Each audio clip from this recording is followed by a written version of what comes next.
बिस्मिल्लाहिर्रहमानिर्रहीम। Dear students, अस्सलाम वालेकुम। आज आप एनर्जी इकनॉमिक्स का चैप्टर 30 पढ़ेंगे। इसमें आप न्यूक्लियर एक्सीडेंट्स की बात करेंगे और units of exposure to radiation और फ्यूजन रिएक्शंस की बात करेंगे। सबसे पहले हम न्यूक्लियर एक्सीडेंट्स की बात करें तो अमेरिका में एक एक्सीडेंट हुआ था। एक पावर प्लांट था जिसका नाम 3 माइल आइलैंड यूनिट 2 था और ये एक्सीडेंट 28 मार्च 1979 में हुआ था और ये काफ़ी बड़ा इशू था। और ये मसला US commercial nuclear power plant operating history में एक इंतहाई सीरियस वो एक्सीडेंट था। अगरचे इस एक्सीडेंट की वजह से कोई मौत फौतगी नहीं हुई और ना कोई प्लांट वर्कर वो ज़ख्मी हुआ था और ना जो करीब इलाके में रहने वाले लोग थे उनमें से न कोई बंदा ज़ख्मी हुआ और न ही फौत हुआ। लेकिन इसमें यह थे कि वो लोग अलर्ट हुए और उन्होंने काफ़ी चेंजेस लाई। एक ये है कि इमरजेंसी के लिए उन्होंने प्लान तरतीब किया कि हमें हमारा प्लान क्या होना चाहिए। दूसरा, उन्होंने जो रिएक्टर में जो ऑपरेटर्स थे, जो काम करने वाले थे, उनकी ट्रेनिंग की बात की कि उनको हमने ट्रेन करना है ताकि ये इस तरह ये एक्सीडेंट दोबारा ना हो। तो जो यूएस न्यूक्लियर रेगुलेटरी कमीशन था उसने अपने रेगुलेटरी ओवरसाइट और निगहबानी को मज़ीद टाइट किया ताकि हम रिएक्टर्स को देख लें और ऐसा वाक़या दोबारा ना हो। ये यहाँ पर 3 माइल आइलैंड रिएक्टर था और इस प्रॉब्लम को सॉल्व करने के लिए और फिक्स करने पर $1 बिलियन खर्च आया था। और एक रिपोर्ट आया था कि यहाँ पर जो लोग थे उनमें लंग कैंसर की जो बीमारी है वो मालूम की गई। लेकिन ये रिपोर्ट कंट्रोवर्शियल है और उस पर मज़ीद डिबेट की ज़रूरत है। और TM12 ये परमानेंटली उन्होंने क्लोज़ किया। ये जो 3 माइल क्या है 3 माइल आइलैंड यूनिट 2 था, इसको उन्होंने मुस्तकिल तौर पर बंद किया ताकि ऐसा न हो कि वाक़या दोबारा हो जाए। फिर इसके बाद एक और वाक़या है जो कि चेरनोबिल एक्सीडेंट है और ये न्यूक्लियर पावर प्लांट एक्सीडेंट है जिसमें काफ़ी लोग उनकी जानें ज़ाया हो गई। और ये वाक़या जापानीज़ टेकुमोरा एक्सीडेंट है। तो आगे जाकर हम इसको डिस्कस करेंगे, लेकिन सबसे पहले हम चेरनोबिल एक्सीडेंट की बात करते हैं। 26 अप्रैल में 1986 को दुनिया में वर्स्ट न्यूक्लियर पावर एक्सीडेंट हुआ था और ये चेरनोबिल यूक्रेन में था और ये यूएसएसआर का हिस्सा था। अब यूक्रेन वो आज़ाद है और अब भी दोबारा यूक्रेन का इशू चल रहा है जो कि रशिया ने उस पर अटैक किया है। तो चेरनोबिल न्यूक्लियर पावर प्लांट ये जो यूक्रेन का जो दारुल हुकूमत है कीव, उससे 80 मील दूर है और यहाँ पर 4 रिएक्टर्स थे। तो जो रिएक्टर नंबर 4 था उसमें सेफ्टी प्रोसीजर का ख्याल नहीं रखा गया। तो क्या हो गया कि चेन रिएक्शन जो रिएक्टर में था वो आउट ऑफ कंट्रोल हुआ क्योंकि उसमें कैडमियम जो न्यूट्रॉन्स एब्जॉर्प्शन के लिए प्रोग्राम नहीं रखा गया मॉडरेटर्स। तो इसी वजह से एक्सप्लोजन हुआ और जो हेवी स्टील और कंक्रीट लेड था रिएक्टर के ऊपर जो कि स्टील से बना था और कंक्रीट से उसको उड़ाया तो वहाँ पर आग लगी और इस चेरनोबिल एक्सीडेंट की वजह से 30 लोग पूरी तौर पर वो मर गए और ज़्यादा रेडिएशन की वजह से।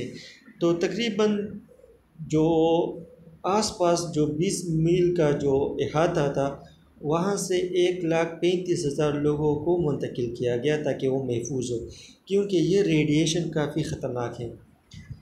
अब ये यहाँ पर देख सकते हैं कि ये चेरनोबिल एरिया है और यहाँ पर जो है ना ये हादसा हुआ था और ये वो प्लांट्स था और ये आप देख सकते हैं कि ये जो रिएक्टर्स है और फिर यहाँ से लोगों को हटाया गया था, मुंतकिल किया गया। और ये जो इलाका है आप ये देख सकते हो ये जेट प्लांट है और ये वो इलाका है, ये वहाँ पर स्कूल था अब वो खाली किया गया और ये इलाके तमाम वो खाली आप इसको देख सकते हैं।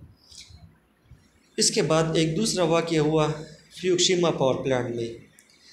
तो एक बड़ा ज़लज़ला आया और 15 मीटर जो सुनामी थी उसकी ऊंची सुनामी थी 15 मीटर। तो उसने पावर सप्लाई को डिसेबल किया और फ्यूकुशिमा रिएक्टर का जो कूलिंग हिस्सा था जो कि इस रिएक्टर को कूल कर रहा था उसको उसने गैर फ़ाल किया। तो क्या हुआ, इसकी वजह से न्यूक्लियर एक्सीडेंट हुआ 11 मार्च 2011 को।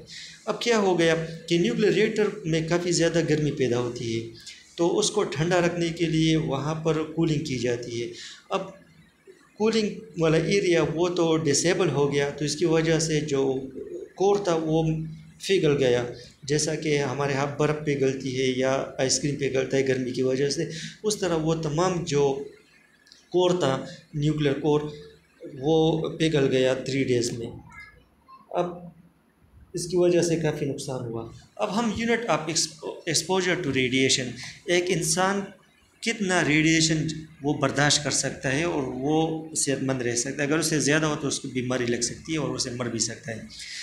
अब रेडिएशन डोज का जो यूनिट है वो रेड है और इसका सिस्टम इंटरनेशनल में इसके लिए जो टर्म होता है वो ग्रे इस्तेमाल होता है। तो एक रेड कितना बराबर होता है, आपके बॉडी के 1 टिशू वो 0.01 जूल ऑफ एनर्जी जज़ब करे तो ये 1 रेड के बराबर होता है।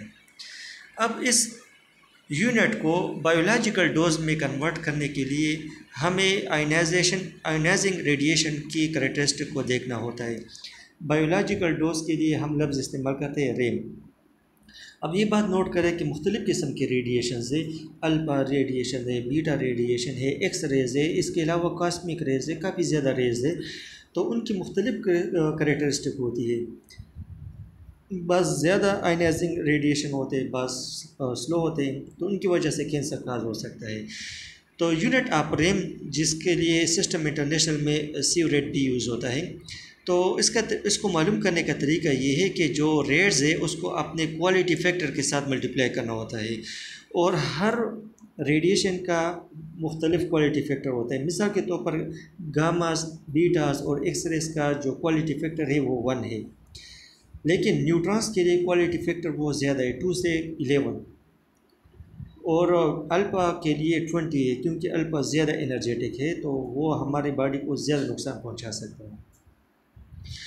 अब रेडिएशन एक्सपोजर लिमिट कितना होना चाहिए पूरे बॉडी को, यानी 3 माह के लिए?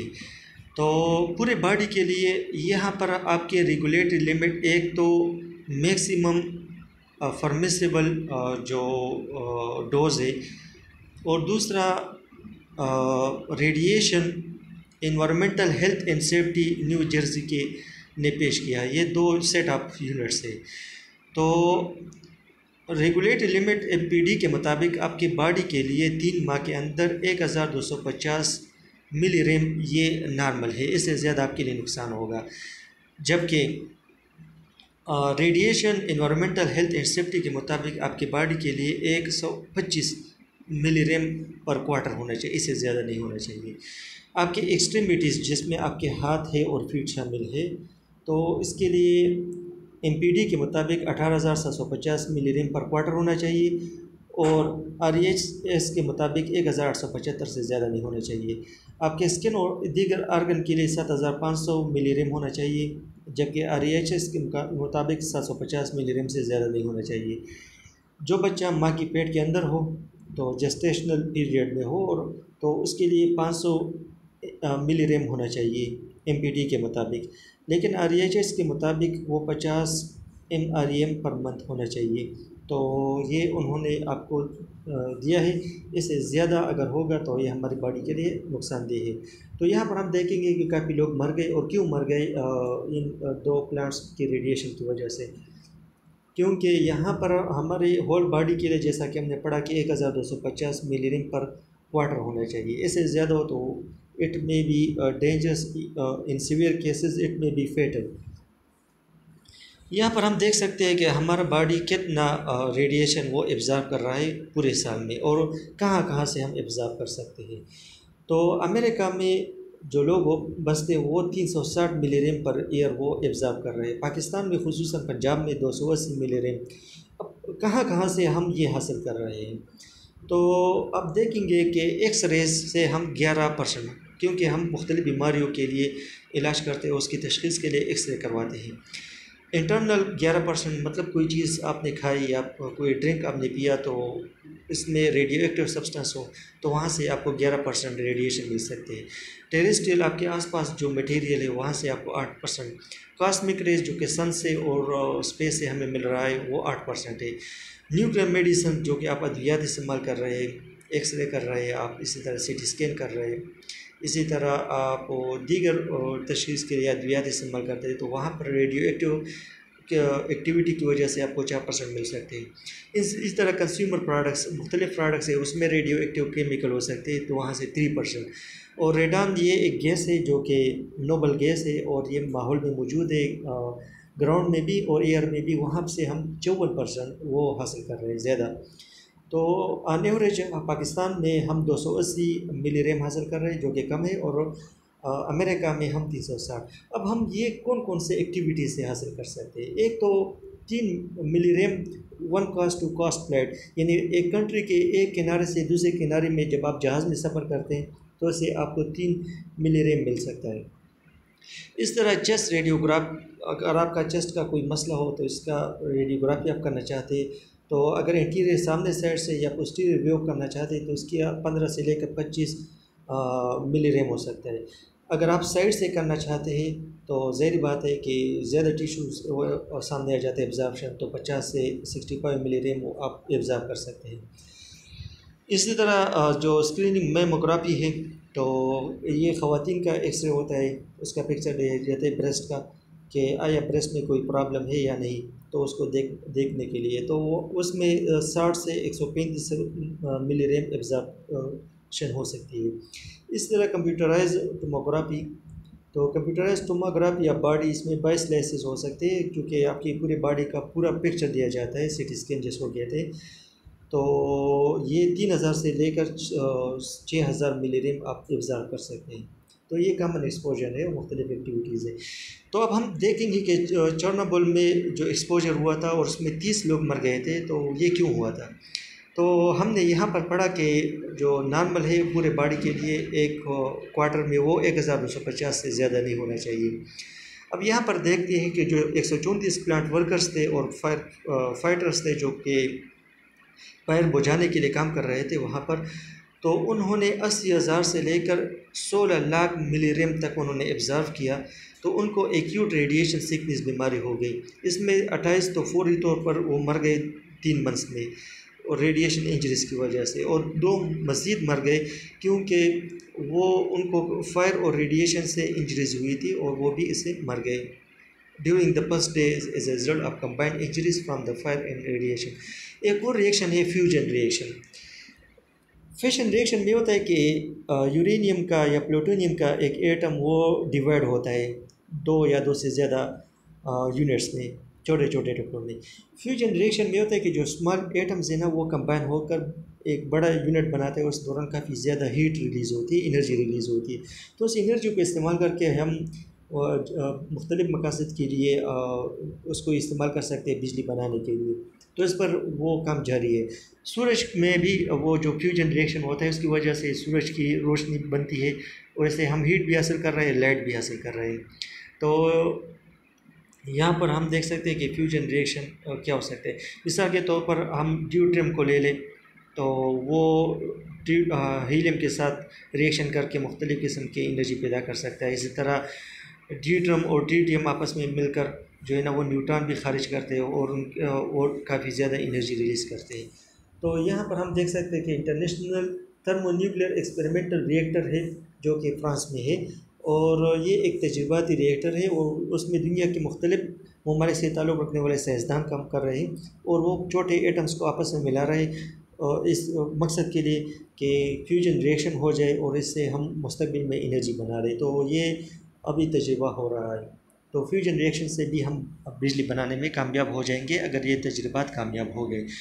तो ये आपका चैप्टर 30 था। जहाँ पर मुश्किल हो तो आप पूछ सकते हैं। अल्लाह हाफ़िज़। अस्सलाम वालेकुम।